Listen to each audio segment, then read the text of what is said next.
Today we're doing an oil change on an Arctic Cat 400. This is a 2008 Arctic Cat. A few things you're gonna need. You're gonna need a socket set. You're gonna need about 3 quarts of oil, a funnel, oil filter, and an oil catch pen. You may or may also not need an oil filter wrench.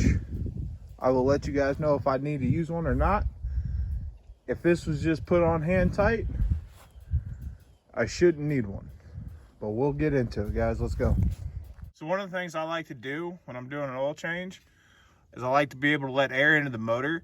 One way to do that is to either take the filler cap off if it's got a filler cap. This is where we're going to be filling our oil in at. This is where the dipstick is at, so I loosened it and it's sitting on top. I did not take it completely out because I don't want dirt and grime to get into the engine. Now we're on the underneath side of the bike. The drain plug is right up in here. There's your drain plug. Now you're gonna have to figure out what the right size socket is for you. For me, that is a 22, but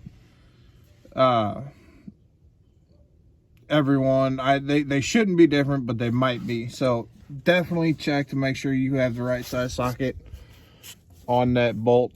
Now what we're going to do now is we're going to go ahead and loosen this bolt up and let it drain out. When it's done draining out, we'll move on to the oil filter.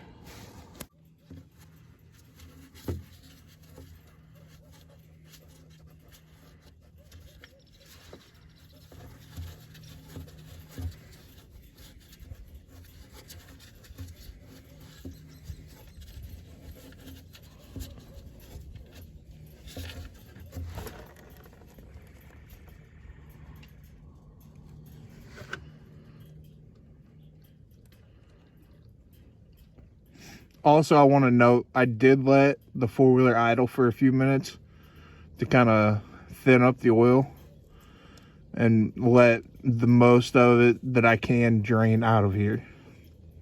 All right, we'll get back with you in a minute. Now, when it comes to a dribble, I mean, you can sit here for as long as you want and let it drip. I mean, you want it to have like a slow drip, okay? Now, once that happens, you want to replace the drain plug back into the where you pulled it out of, and you want to tighten it as much as you can by hand. That way you know you didn't cross thread it. Now once you do that, you grab your wrench and you just snug it up. You don't want to overly tighten it, you just want it snug. Then after that, you move on to the oil filter.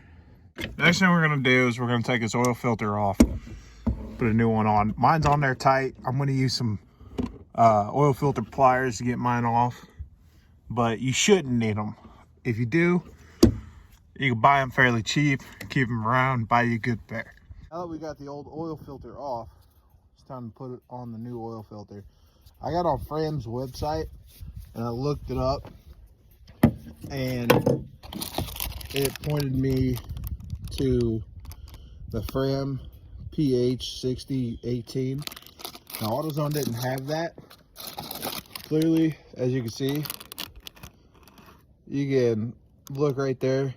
Those are all the equivalents to this oil filter for the different brands. You got Champ, K&N, Fram, and yeah.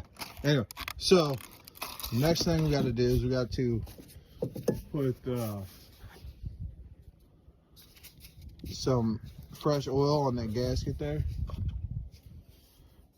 and then we got to put it in there. So go ahead and get you a little bit of oil on your finger and just kind of rub it around that gasket there. You want to get it nice and golden. If you need to get a little bit more, get a little bit more. Now, you don't necessarily want to prime this because you're putting it on the engine like this. So if you try to prime it, oil is going to come out of it. When I took this off, you can still kind of see that there's some oil in there. So you definitely want to be careful of that. It is going to drip oil when you take it off. All right, so let's go ahead and put this bad boy on there. And make sure you're not cross-threading it. And you only want it to be on hand tight. Yes, I got a lined glove. It is like 30 degrees out here while I'm sitting here doing this oil change. You can see it's going on there pretty good.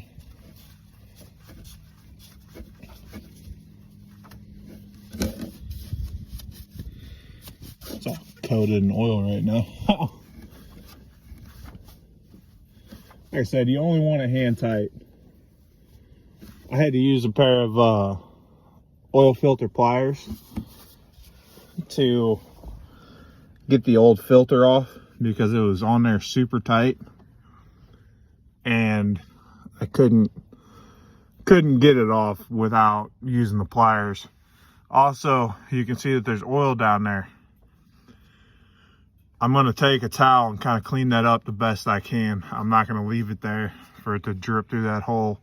There is a drain pan underneath of it. So, yep. All right, now it's time to fill her up. All right, now you want to put a funnel into the fill plug and start filling it up. I'm going to put 2.5 quarts in there to start it up for a second.